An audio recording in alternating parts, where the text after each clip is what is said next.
प्यारे बच्चों, नमस्कार। जय शारदे माँ। बच्चों, आज हम हमारी हिंदी व्याकरण का पाठ 2 वर्ण विचार, जो कि हमारी पुस्तक मैं और मेरा व्याकरण से है, पढ़ने जा रहे हैं। पहले हम वर्णों पर विचार करते हैं। वर्ण होते क्या हैं? क्या आप जानते हैं वर्ण क्या चीज़ है? वर्ण मुख से निकली ध्वनियों का लिखित रूप वर्ण कहलाता है। हम जो मुंह से बोलते हैं ना, वही वर्ण होते हैं। वर्ण भाषा की सबसे छोटी इकाई है। इसके टुकड़े नहीं किए जा सकते हैं। किसी भाषा को सीखने के लिए सबसे पहले हमें वर्णों को सीखना होता है, जैसे कि हिंदी में अ आ क ख ग और अंग्रेजी में ABCD, है ना। जब तक हमें वर्णों का ज्ञान नहीं होगा, तब तक हम किसी भी भाषा को नहीं सीख सकते हैं। तो वर्ण की परिभाषा क्या हुई? वर्ण ध्वनि के चिन्हों को कहते हैं जिसके टुकड़े न हो सके। वर्ण भाषा की सबसे छोटी इकाई होते हैं और वर्णों के मेल से ही शब्दों का निर्माण होता है। वर्णों के व्यवस्थित समूह को वर्णमाला कहते हैं। वर्णमाला किसे कहते हैं? वर्णों के व्यवस्थित समूह को वर्णमाला कहते हैं। उच्चारण और प्रयोग के आधार पर हिंदी वर्णमाला के वर्णों को 2 भागों में बांटा गया है। स्वर, व्यंजन। हमारे पास स्वर कितने होते हैं? 11। अ आ इ ई उ ऊ री ए ऐ उ औ अंग अंघ। और उसके बाद व्यंजन कितने होते हैं? व्यंजन हमारे पास 33 होते हैं। ठीक है। स्वरों की संख्या 11 होती है और इनका उच्चारण स्वतंत्र रूप से होता है। स्वरों के 3 भेद होते हैं, मतलब कि स्वरों में हमें किसी अन्य की आवश्यकता नहीं होती है। स्वरों के 3 भेद कौन कौन से हैं? ह्रस्व स्वर, दीर्घ स्वर और प्लुत स्वर। ह्रस्व स्वर जिन स्वरों के उच्चारण में केवल एक मात्रा का समय लगता है, वे ह्रस्व स्वर कहते हैं। जैसे अ की मात्रा, री की मात्रा, ई की मात्रा, उ की मात्रा, है ना। और दीर्घ स्वर क्या होते हैं? वे स्वर जिनके उच्चारण में ह्रस्व स्वर से दुगना समय लगता है, वे दीर्घ स्वर कहलाते हैं। ये 7 होते हैं। आ ई उ ए ऐ ओ औ। प्लुत स्वर, इस स्वर के उच्चारण में दीर्घ स्वर से भी अधिक समय, यानी 3 मात्राओं का समय लगता है। ये केवल एक हैं। इसका चिन्ह, इसका प्रयोग केवल प्राय पुकारते समय किया जाता है, जैसे सुनो, राम, ओम। अंग तथा अंघ अयोग्य वह कहलाते हैं। वर्णमाला में इनका स्थान स्वरों के बाद और व्यंजनों से पहले होता है। अयोग्य वह, हिंदी में 2 अयोग्य वह हैं, अंग, अंग। अयोग्य वह कहलाते हैं। वर्णमाला में इनका स्थान स्वरों के बाद और व्यंजनों से पहले होता है। अनुस्वार क्या है? इसका चिन्ह शिरोरेखा के ऊपर बिंदु के रूप में लगाया जाता है। इसका उच्चारण करते समय हवा नाक से बाहर निकलती है, जैसे पंख, रंग।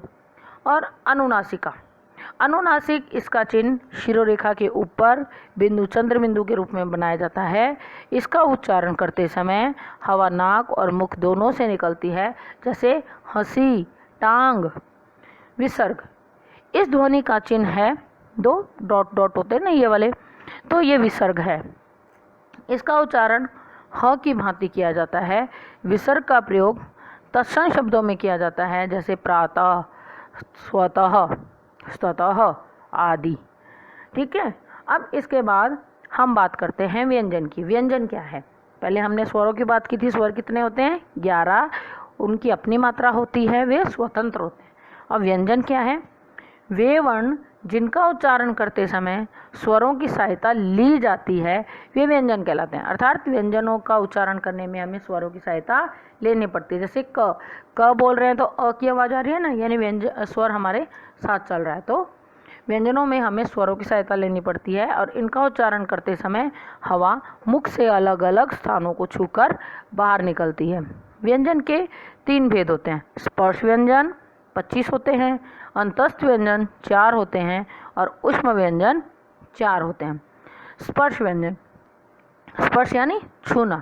जिन व्यंजनों के उच्चारण के समय श्वास, वायु, जीवा और मुख के अलग अलग भागों को स्पर्श करती है वे स्पर्श व्यंजन कहलाते हैं। ये 25 होते हैं। प्रत्येक जैसे कि क ख ग घ ड़, च छ ज झ ण, ट ठ ड ढ ण, त थ द ध न, प फ ब भ म। प्रत्येक पंक्ति के प्रथम वर्ण के नाम के आधार पर उस वर्ग के अन्य व्यंजनों को जाना जाता है। जैसे क ख ग घ ड़ कौन सी लाइन है? क्वर्ग। च छ ज झ ण च्वर्ग, ट ठ ड ण ट्वर्ग। ऐसे ही त थ ध न त्वर्ग और प फ ब भ म पर्ग। अंतस्थ व्यंजन, अंत यानी मध्य या बीच में, स्थ यानी स्थित। तो इन व्यंजनों का उच्चारण स्वर तथा व्यंजन के मध्य का होता है। उच्चारण के समय जीवा मुख के किसी भाग को स्पर्श नहीं करती है। ये 4 हैं। कौन कौन से? य, र, ल, व। आप उच्चारण करके देखें कि जो जीभ है वो मुख के किसी भी भाग को नहीं छूती है। और ये जो व्यंजन है वो 4 हैं, य, र, ल, व। अब है ऊष्म व्यंजन। ऊष्म यानी गर्म। इन व्यंजनों के उच्चारण के समय वायु मुख से रगड़ खाकर बाहर ऊष्मा पैदा करती है, यानी कि रगड़ खाकर ऊष्मा पैदा करती है, यानी उच्चारण के समय मुख से गर्म हवा निकलती है। ये 4 है। तो जरा बोल के देखिए इन्हें। श, स, स, ह। ये ऊष्म व्यंजन है और इनकी संख्या कितनी है? 4। उच्चारण स्थान के आधार पर व्यंजनों का वर्गीकरण किया गया है। कंठ व्यंजन, तालव्य व्यंजन, मधुर्य व्यंजन, दंत्य व्यंजन। कंठ व्यंजन कौन से होते हैं? क, ख, ग, घ, ड़, ह और विसर्ग। और तालव्य च, छ, ज, झ, ण, य, श। और मूर्धन्य व्यंजन ट, ठ, ड, ढ, ण, ड़, ढ, श। दंत्य त, थ, द, ध, न, स। ये दंत्य व्यंजन होते हैं। ऐसे ही वत्स्य व्यंजन यानी दांतों के मूल से ज, र, ल। और दव्योष्ट व्यंजन दोनों होठों से जो होते हैं प, फ, ब, भ, म। दंतोष्ट निचले होठ व ऊपरी दांतों से प, व, फ। अब उसके बाद हम पढ़ते हैं संयुक्त व्यंजन, दधित्व व्यंजन। संयुक्त व्यंजन कौन से होते हैं? जो व्यंजन 2 या 2 से अधिक व्यंजनों के मेल से बनते हैं वे संयुक्त व्यंजन कहलाते हैं। जैसे कि क्ष किससे बना है? क और श से। जैसे कक्षा, रक्षक, शिक्षा, क्षत्रिय, क्षण। ऐसे ही ज्ञ किससे बना है? जन, ज जमा ण। ज्ञान, विज्ञान, ज्ञाता, संज्ञा, अज्ञात। ऐसे ही त्र, त जमा र। त्रिशूल, पत्र, त्रिकोण, छत्र और छात्र। श्र, स जमा र। मिश्र, श्रम, विश्राम, श्रमिक। इसी प्रकार से दधित्व व्यंजन एक जैसे 2 व्यंजन आपस में मिले उन्हें दधित्व व्यंजन कहते हैं। जैसे कि देखिए सामने चित्र में दिखाया गया है क जमा क, पक्का, च जमा च, जैसे बच्चा, ल जमा लो, हल, बिल्ली, पल्लवी, म जमा मम, सम्मान, सम्मति। ठीक है। और इसके बाद संयुक्ताक्षर।